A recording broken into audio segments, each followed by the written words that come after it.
All right, good to see everybody. Obviously, an exciting week here. Not just starting off conference play, but starting off with an in-state game, in-state rivalry.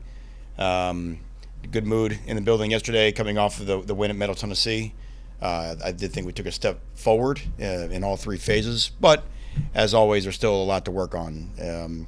The message to the team: it's always easy to think about in this type of week and talk about all other of the types of distractions and things that really aren't the focus of what actually will matter Saturday at 4 o'clock, which is how well we block, how well we tackle, how well we throw, how well we catch, how sound we are in special teams, all those type things. And so to bring the focus back again to just us trying to be one version better than we were a week ago is what we'll be talking about all week, and that's going to be our focus. So with that, I'll open for questions. You said the other night that first run that Bill broke off was kind of a fluky play. You guys are sound other than that. I mean, do you learn from that play, or you just chalk it up to you had a guy running the official and that kind of? Yeah, no, but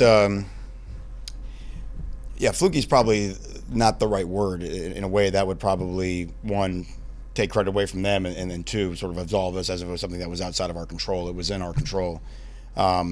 So we have to just do a better job of understanding formations, backfield sets, and then if a run does get out of our front seven, we got to get it on the ground. That's the biggest thing, and that'll certainly be a challenge this week with the back that they have. What I did like is I did like our response. Not just in terms of getting stops, but the 3 turnovers in the first quarter that gave our offense the short fields, which basically pretty much ended the game as a contest by the time we got through the first 15 minutes. But on defense, you're not. You can't just say we were good except for these plays. Like, that's kind of the challenge for our guys. We're off to a good start through the first 4 games. We know the challenges will get tougher and tougher, and so it's about being consistent. Every time we take the field. Let me ask you about Hamden. Obviously, somebody that good, you're not going to shut him down. But how do you limit the damage he can do to your defense? Well, I don't know if anybody's really figured that out, right? I mean, he's been successful running the football on just about anybody he's gone against, which is why, to me, he's one of the top backs in the country. Well,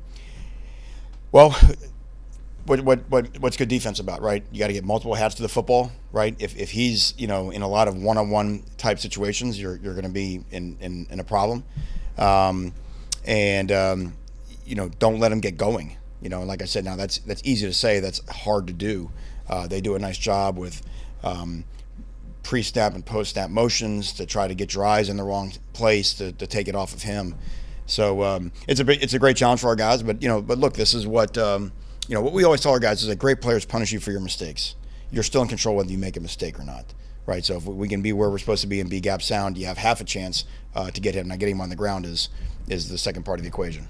What would a win to you personally over UNC now that you're the head coach at Duke mean as in this rivalry? To me, it's just for our guys. You know what I mean? As coaches, we get to do this for a long time. The players, you want to them, their shelf life is much shorter than ours as coaches. And so, but we're still so early in the season that, to me, this is just the next step of our progression, right? Of trying to become the team that we want to be. And it's just a great challenge to see where we are in our sort of growth curve.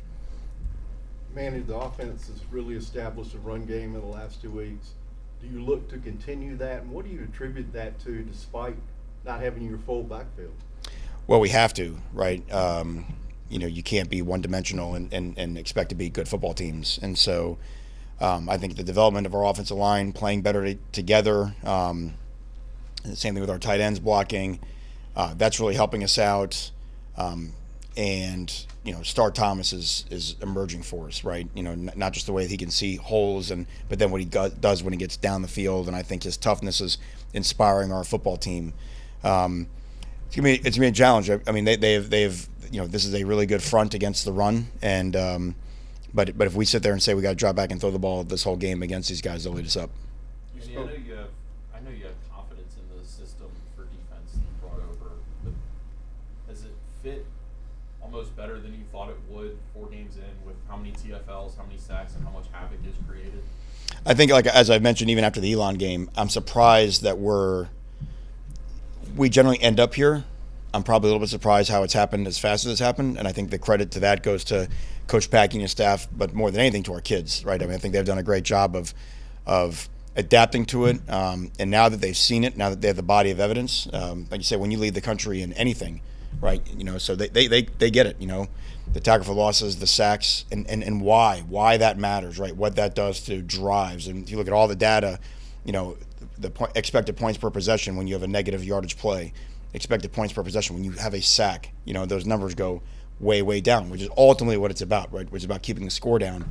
So, as I mentioned, the challenge of that will be, increased this week, but that's still paramount. The first way you win a game is you have to play great defense. You spoke last week. Why doesn't everybody play this defense? There's a lot of ways. Listen, this is what's great about sports. There's a lot of ways to do things, right? There's a lot of different types of schemes. There's a lot of different types of, look at offense football. I think it's what makes college football great. You get a lot more variety than what you see like in the program. Program's a little more homogenous, and so there's just different styles, and a lot of it is kind of how you were raised, right? Your family tree of coaching. This is just the family tree of coaching that I came up through. Mickey Andrews, in the late '90s. But the one thing you have to do in all of sports is you have to be fully aligned and believe with whatever it is that you do. If you try to do a little bit of everything, you'll do nothing well. And so this is what we hang our hat on. You spoke last week about mental toughness being one of your team's strongest attributes. How do you keep them and remind them to be mentally tough, especially more now than ever this week against a team that just got squashed and is coming in to try and get back on track? Well, I think your question is kind of the answer is baked into your question. Number one, if you try to train a team in any aspect of the game for success this week, it's too late, right? Like you've got to train your guys 365 days a year for what it takes to be successful on Saturday. Second, what happens in games like this is that there's a lot of storytelling, right? Oh, what happened last week? Oh, what happened last year? Oh, what happened the last few years? What happened with this? What happened with that? And people try to bring all of these things into play that, in my mind, and what we've talked about as a team, have nothing to do with who runs to the football harder on defense on Saturday and who tackles better, who sets better edges, right? Who protects your quarterback better? Who falls forward on contact? So, these games draw a lot of storylines around them, but when it's all said and done, the game will still be the game. Right, and it'll be won and lost for the same reason, probably who protects the football better and who creates the most explosive plays or prevents the most explosive plays. So that's really the focus. So if you walk into a locker room and you start saying, hey, to win this week, we need to do this, we have to really oh boy, like now that there's going to be a panic that comes with that. So we're trying to be the best version of us, a little better than we were in all three phases that we were in Murfreesboro last week. Not to lean into that storytelling too much, but do you remember the last time you talked to Mac? Just what's your kind of relationship with him now that you all are miles away from each other coaching? Yeah, I saw him in Charlotte or at the AC meetings. Certainly we've spoken, chatted. We were at a clinic together earlier this year, so we've known each other obviously for a long time, and but as we always talk about on game day, it's I'm sure he's trying to do the best he can for his guys, and we're trying to do the best we can for our guys, and the game's the game. Offensively as well, how much confidence does it boost to your all's group when you see some of these big plays starting to hit downfield, whether it be the first pass to Nicky or that deep shot to Jomo? Yeah, what I'm excited about is what you're starting to see is it feels like we're coming here every Monday and we're talking about a different guy, right? You know Jordan Moore is consistent and one of the top players in the country, in my opinion, a wide receiver. But when you're seeing Dal Mullen, be the player of the game, and last week we were all talking about Queso and Star Thomas is the guy now, and and so you're creating a problem for the defense, right? Because wherever they, if they make a mistake, right, we have guys that can punish them at all spots. Eli with his touchdown. So to be a well-balanced offense, you have to have weapons all over that would stress the defense. Do you have any early week update on Bruno or Jordan? It didn't seem like Jordan was quite himself. Jordan, we held out. After we held a bunch of guys out after the lighting delay, but Jordan should be fine. All accounts, we feel like we'll have Bruno for this weekend. Jacquez Moore will play some role this weekend, so we're getting healthier. How about Nick Morris? Nick is going to be close. Yeah, Nick will be close. Coach, in back-to-back weeks, I know we talked about this after your wins on Saturday. Skylar Bell a week ago, Amari Kelly this past week. You guys are shutting down the number one receiver on the opposing team. Is there anybody outside of Amari Hampton that jumps off the film for you on the receiving core for the Tar Heels? Well, yeah, I think they do a really nice job of how they move the ball around, right? And tight ends that pose matchup problems because tight ends who have the skill set of wide receivers and height and they present a catch radius, right? That even if they're covered, they're technically open. And you've seen some of that. They've done a great job on wheels and back shouldering guys and stuff like that. So, and then look, you mentioned the same thing when you start watching the film. You see all across the board different guys that can make plays down the field for them. So, where I think it was perhaps more obvious the last couple of weeks, like who the number one guy is. We know, the bell cow's in the backfield, and part of the issue is if you have to devote a lot of attention to the running back, then it creates a lot of one-on-ones down the field. We were able to do some things and help with some numbers the last couple weeks on these wide receivers that you're talking about.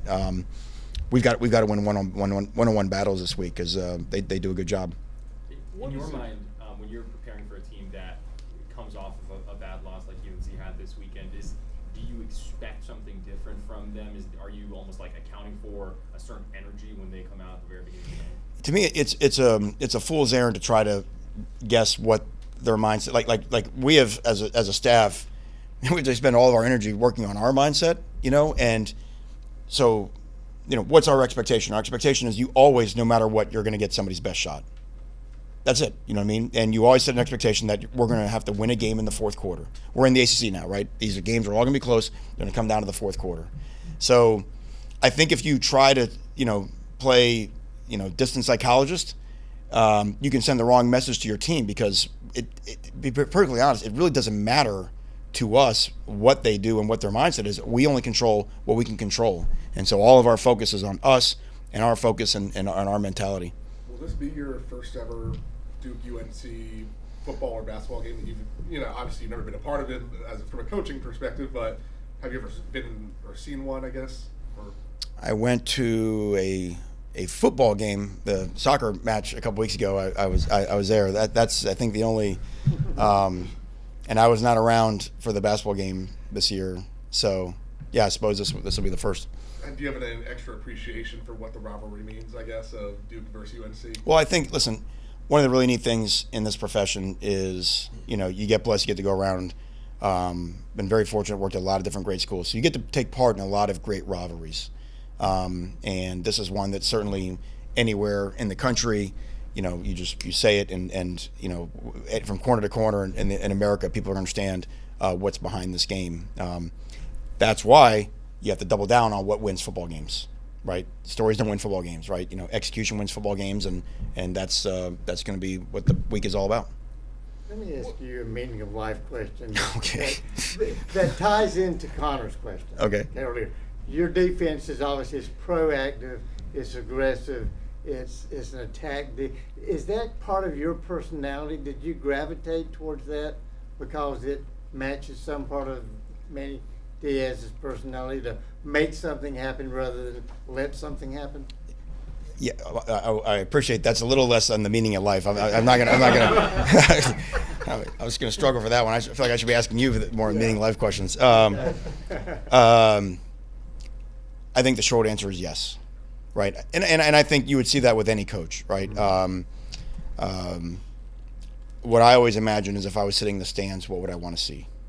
Right now, I would want to see action, things happening. You want to be the aggressor. That's the hardest part. These offense coordinators are really good, right? And we're always trying to wrestle the pen back and forth one another, like who's really dictating the terms, who's dictating the action. But yeah, we want an aggressive mindset. We can recruit to it, right? We want players that want to play who doesn't like making plays, right? I mean, we're talking all the guys recruiting right now in the front seven, like, right? Who wouldn't want to lead the nation in sacks? Who wouldn't want to lead the nation in tackle for losses, right? So it's a, we sell it as a fun defense. It's a fun scheme to play in, but we don't just do it for the fun. We do it because it wins games, and that's why we always try to tie our performance into what wins. So there's another side of it too, an analytic side of what does the best thing of winning games, and that's why, and I keep mentioning, we can be aggressive and make negative things happen without giving up explosive plays. Those two things. I think this past weekend, the touchdown against Middle was the first long touchdown we've given up all year, right? So the two things are not in contrast with one another. What does it mean to you that your team has set you up in a position to have a high-profile game? You're 4-0. You're playing your rival UNC. You're going to get a lot of exposure. You just mentioned recruiting. This is the kind of game that helps in that. What does it mean to you and your staff that you've set yourself up for this opportunity at this time of the season? To me, it just means we're getting better. I mean, all we've done.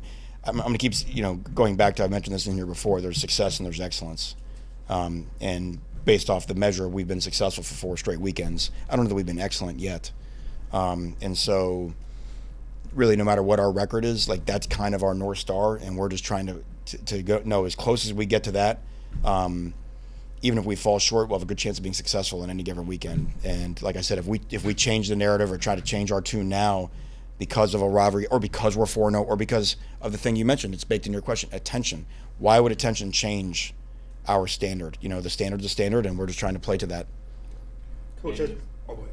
Is the best way to play Amari Hampton to make him work for everything? I think last year against Duke he had like 216 yards, but he had to do it on 39 touches. Yeah, well, what that means into your question is that there's a limit of explosive plays, right? And so, yes, I mean, I think the yards per carry average, right? Because if he's breaking long ones, that's how he's dominating, taking over a game. And I'll tell you, every time they turn around and hand it to him, he's a threat to do that. So, as I mentioned, though, to say that and to do that are two separate things. But that is the challenge, which is what I just said. Remember, who protects the ball and who creates and prevents explosive plays will tell the story. Coach, I know and you weren't here last year, but I remember after the UNC Duke game last year, I think it was like 45-47, double overtime, and Coach Oko kept mentioning it being a sour taste in his mouth after that loss. Have the players mentioned anything about last year's game against UNC at UNC double overtime loss? Not since we've been in this season or whatever. And like I said, it's not. It doesn't really matter now. There's different players. We have in the world of the transfers, right? Think about how many guys on our team that weren't even here last year. And it's the same thing as I mentioned, like with what happened on the field last weekend. It just doesn't matter. Like once the ball hits the foot, it's about what's in front of us. Anybody else? Thank you. Okay, thank you all. Okay. Thank you.